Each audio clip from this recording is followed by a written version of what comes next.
ঘর সাজাতে কার না ভালো লাগে। আর আমি কিছুদিন পর পর আমার বেড কভারগুলো পরিবর্তন করি।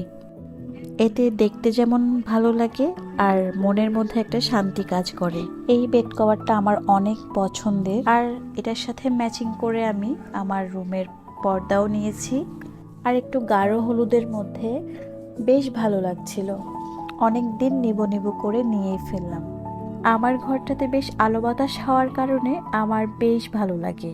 আর আমার রুমের যে সুপারি পাতার পেন্টগুলো দেখতে পাচ্ছেন, এগুলো আমার নিজের হাতে তৈরি। অনেকদিন ধরে লাগাবো চিন্তা করতে করতে লাগিয়ে ফেললাম।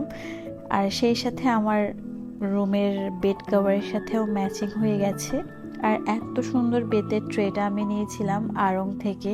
আর ঘরকে আরো সুন্দর করতে আমি কিছু ইনডোর প্ল্যান্ট সেট করলাম। এই ইনডোর প্ল্যান্টগুলো কিন্তু আমি সবসময় ঘরের মধ্যে রাখি না। এই গাছগুলো পর্যাপ্ত আলো বাতাস পেলে আরো অনেক সুন্দর আর সতেজ থাকে। তাই আমি কিছুদিন ঘরে রাখি, আবার কিছুদিন আমার ব্যালকনিতে রাখি। গাছটা কিন্তু আমার অনেক পছন্দের একটা গাছ। আর এই গাছের শাখা প্রশাখা দিয়ে আমি আরেকটা গাছ রিপোর্টিং করেছি।